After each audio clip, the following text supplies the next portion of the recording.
Hi viewers, welcome to our channel. ప్రస్తుతం మనతో పాటు మంది రామారావు గారు సీనియర్ జర్నలిస్ట్ ఉన్నారు. వారితో ఒకసారి మాట్లాడదాం. సార్ నమస్కారం. సార్ నమస్తే బాబు. సార్ రాజ్ తరుణ్ గారికి తెలుసు, లావణ్య గారి ఇష్యూలో కాస్త హెడేక్గా మారిపోయింది. ఆ విషయం మనకు తెలుసు. అయితే రిలీజ్ అయిన సినిమాలు కూడా రెండు ఫ్లాప్ అవడం మనం చూస్తాం. కూడా కలిసి రాలేదు సార్ ఈ మధ్య కాలంలో. అయితే ఇప్పుడు ఒక ఊరట లభించింది. లావణ్య కేసులో ఆయన అరెస్ట్ చేస్తారేమో అన్న భయంతో ముందస్తు బెయిల్కి వెళ్ళారు కదా సార్. ఇప్పుడు ముందస్తు బెయిల్ కోర్టు గ్రాంట్ చేసింది. ఇది కాస్త ఊరట లభించింది. మరి ఇప్పుడు ఎలాగో రాజస్థాన్ అరెస్ట్ చేసే అవకాశం అయితే లేదు. మరి లావణ్య రాజస్థాన్ ఇష్యూ ఎటువైపు వెళ్ళే ఛాన్స్ ఉంది? మీరేం చెప్తారు? దీని ప్రభావం రాజస్థాన్పై ఏ విధంగా ఉంటుంది? ఈ ప్రభావం ఆల్రెడీ రాజస్థాన్ మీద ఉందండి. అది చాలా దారుణం.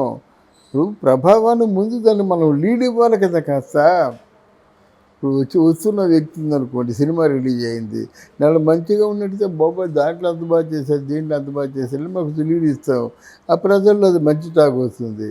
ఇక్కడ ఏంటంటే ఆ సినిమా రిలీజ్ అవ్వకముందు రాజస్థాన్ డ్రగ్స్, గంజాయి, మందు, గిందు, అమ్మాయిలు అంటే ఒక ఏమంటారంటే పురుషుల్లో ఒక డిస్టర్బ్డ్ పర్సన్, అంటే ఆల్మోస్ట్ చాలా వాల్యూస్ లేని వ్యక్తిగా వాళ్ళు ప్రజెంట్ చేసిన తర్వాత మరి పురుషోత్తముడు ఎలా హిట్ అవుతుందండి? పురుషుల్లో ఉత్తముడిగా ప్రజెంట్ చేయలేదు వాళ్ళు, మామూలుగా వాల్యూలెస్ బగ్గర్గా ప్రజెంట్ చేశారు. అదొకటి. రెండోది, ఈ విషయంలో మాత్రం శేఖర్ భాష ఎవరో కానండి అభినందించాలి. ఆ డబ్బులు ఆయన వాదించినా లేకపోయినట్టు స్నేహధర్మంగా వాదించినా సరే, పురుష ప్రపంచంలో ఎన్నో చెప్పుకోలేని భాషలు ఉన్నాయండి. అంటే ఒక ఆడ మనిషి వెళ్ళి పోలీస్ స్టేషన్ ముందు ఏడిస్తే పట్టించుకుంటారు, వెంటనే కేసు పెట్టేస్తారు, నిజాలు తెలుసుకోరు. అలాగని పురుషుడు వెళ్ళిపోయి నాకు ఎలాగని మానసిక సంఘర్షణ అనుభవిస్తున్నానంటే జైల్లో పెడతారు. ఎంతమందితో ఉంటావు అని అడుగుతారన్నమాట. కనుక ఆయన మాట్లాడే మాటలు, నాకు కొన్ని మాటలు మాత్రం చాలా మనసుకు నచ్చాయి. ఇలాంటి మగవాళ్ళు ఎంతోమంది ఉన్నారని చెప్పాడు, చాలా కరెక్ట్ అది. అందుకు నేను మాట్లాడుతున్నాను. లావణ్య ఎవరు?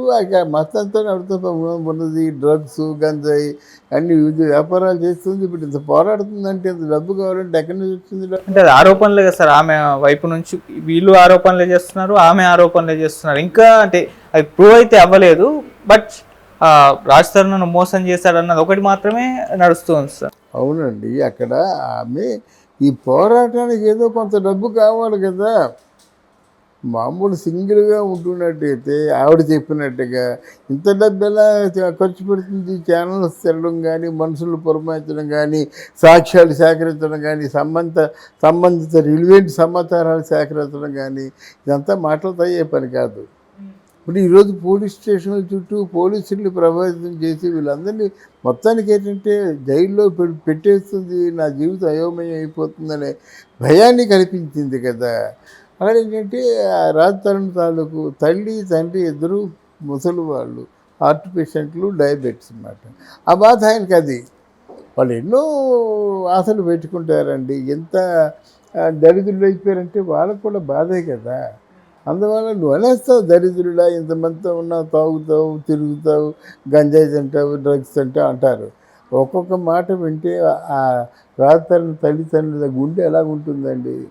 అలాగా కనిపించని డ్యామేజీ రాజధాని జీవితంలో చేశాను. చేసిన తర్వాత ఏంటంటే ఇప్పుడు బెయిల్ ఇచ్చారు. బెయిల్ ఇచ్చిన తర్వాత మళ్ళీ కోర్టు హీరింగ్ పిలిచినట్టయితే అంటుంది, అంటే భర్తగా ఉంటే ఎటువంటి బాధ్యత వహించేవాడు, నేను విడిపోమని చెప్పని నేను కోరుకోవటం లేదు.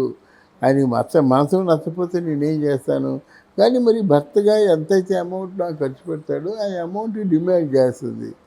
ఈయనేమో అది కాదు, ఇలా ఉంటుంది వ్యవహారం, నాకు ఇవ్వండి, నాకు సినిమాలు ఇవ్వని ఏదో విధంగా ఈయన తాలూ వ్యక్తిగత విషయాన్ని తీసుకొని somehow they will stop some extent, ఎక్కడో సమ్వేర్ ఎక్కడో ఆగి ఆ అమౌంట్ వాళ్ళు పే చేసుకోవడం, ఎంఓ ఇచ్చే అండర్స్టాండింగ్ సెటిల్మెంట్ అగ్రిమెంట్ రాసుకోవడం, సెటిల్ అయిపోవడం, ఇదో పద్ధతి.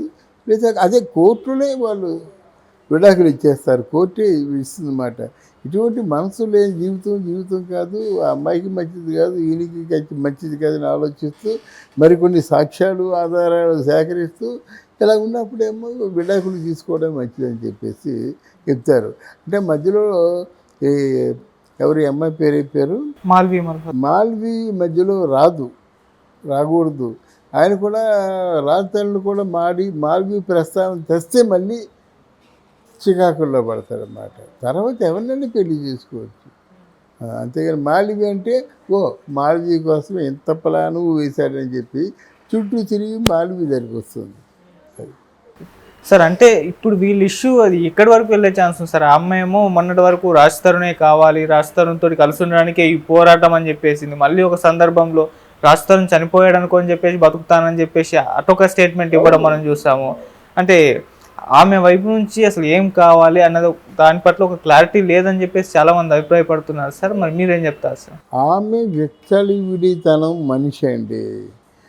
రాజతరుణ్ ఎప్పుడైతే నిన్ను వదిలేశాడో ఆ రోజు ఇష్యూ రావాలి, 10 రోజుల్లో ఇష్యూ రావాలి. అది మళ్ళీ ఇప్పుడు తేడా ఏంటి? 2 సినిమాలు ఉన్నాయనా ఒకటి. తర్వాత నువ్వు రాజతరుణ్ని అంతగా ప్రేమించినట్టు ఇంకొకటి మొహం చూడకూడదు. వాడెవడో మస్తానని వాడు ఉన్నాడు కదా, వాడి తాలూకు వాడిని భర్తగా చెప్పుకోవడం ఎందుకు, వాడితో కాపురం చేయడం ఎందుకు ఒకటి.